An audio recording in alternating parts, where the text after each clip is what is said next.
वहीं राजस्थान की भजनलाल सरकार ने अपने दूसरे पूर्ण बजट में सभी को खुश करने और उनकी झोली भरने की कोशिश की। खासकर 4 वर्गों पर खास रियायत बरती गई है। गरीब, किसान, युवा और महिला, इनको लेकर बजट का पिटारा वित्त मंत्री ने खोल दिया। और क्या कुछ रहा बजट में खास, इस रिपोर्ट में आपको दिखाते हैं।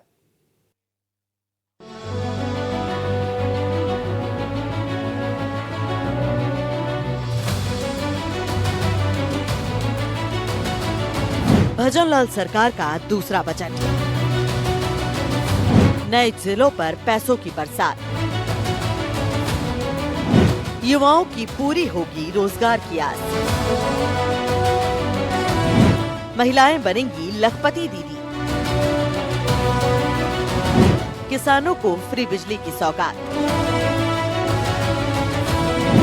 गांव में सड़कों का बिछेगा जाल। जैसी उम्मीद की जा रही थी, जैसा सोचा जा रहा था, राजस्थान की भजनलाल सरकार ने बजट में हर वर्ग को खुश करने की भरसक कोशिश की। गांव, गरीब, किसान, युवा, महिला, हर वर्ग पर बजट में फोकस किया गया। राजस्थान की वित्त मंत्री दिया कुमारी ने सरकार के दूसरे पूर्ण बजट में तकरीबन 2.5 घंटे तक भाषण दिया, जिसमें दिया कुमारी ने एक एक कर अपना पिटारा खोला और हर वर्ग को खुश करने की कोशिश की।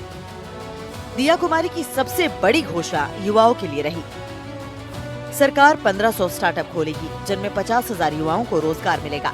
साथ ही विवेकानंद रोजगार कोष की स्थापना की जाएगी। इसके अलावा 1.25 लाख पदों पर भर्ती की जाएगी। रोजगार मेलों का आयोजन किया जाएगा। निजी क्षेत्रों में 1.5 लाख नौकरी देने की योजना है।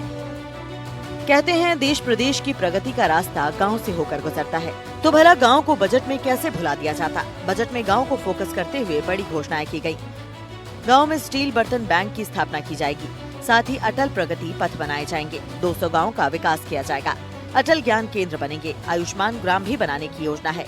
पेयजल के लिए 425 करोड़ का आवंटन किया गया है। साथ ही पेयजल के लिए 1500 हैंडपंप लगाए जाएंगे। ग्रामीण क्षेत्रों के देवस्थानों का विकास होगा और रूरल टूरिज्म को बढ़ावा मिलेगा। आधी आबादी मोदी सरकार से लेकर भजनलाल सरकार सभी के फोकस का केंद्र बिंदु है। इसीलिए तो बजट में एक बार फिर उन्हें प्राथमिकता मिली। महिलाओं के लिए लैंग्वेज सर्टिफिकेट कोर्स शुरू किए जाएंगे। आंगनबाड़ी में 5 दिन दूध मिलेगा। इसके साथ साथ 20 लाख लखपति दीदी बनाने का लक्ष्य है। प्रॉपर्टी लेने में भी महिलाओं को विशेष छूट दी गई है, जिसमें स्टाम्प ड्यूटी में छूट मिलना शामिल है। भजनलाल सरकार ने अन्नदाता पर भी जमकर पैसों की बरसात की है।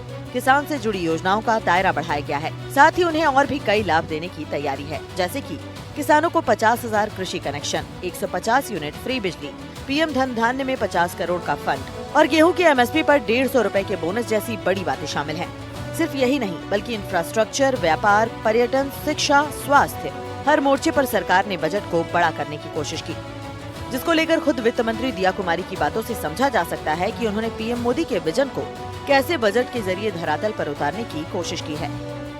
ये बजट बहुत फ्यूचर रेडी बजट है। It's for the future. What we do now, I think हम लोगों को आगे आने वाले समय में बहुत धन्यवाद देंगी हमारी जो पीढ़ियां हैं, नेक्स्ट जनरेशन्स, तो उसको देखते हुए है। इसलिए ग्रीन पे फोकस है, महिलाओं को सशक्त बनाने पे फोकस है, किसानों को और समृद्ध बनाने के लिए फोकस है, यूथ को और अपॉर्चुनिटीज़ देने वाला बजट है, हेल्थ को और मजबूत करने वाला, इंफ्रास्ट्रक्चर को बढ़ाने वाला, तो समावेशी सर्वजन हिताय वाला बजट है। वहीं सीएम भजनलाल ने बजट को सर्वजन हिताय का बजट बताया, जिसमें राजस्थान को 350 बिलियन अर्थव्यवस्था बनाने का लक्ष्य रखा गया।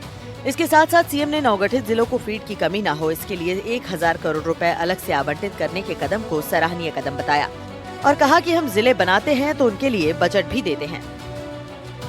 नव स्थापित 8 जिलों में समस्त विभागों के जिला स्तरीय कार्यालयों की स्थापना एवं आधारभूत संरचना हेतु 1000 करोड़ रुपए का प्रावधान हमने रखा है। हमने ऐसा नहीं किया कि जिले बना दिए लेकिन उनको कोई पैसा आवंटित नहीं किया, बजट आवंटित नहीं किया। हमने जो जिले हैं नए, उनके लिए आवंटित भी किया है और हमने उनके लिए, अगर आप देखेंगे तो हमने कार्यालय भी उसमें खोलने का काम किया है। इसके उलट विपक्ष ने बजट के बहाने सरकार को घेरते हुए राजकोषीय घाटे और कर्ज का जिक्र किया और कहा कि इससे राजस्थान के लोगों पर कर्ज का बोझ बढ़ेगा।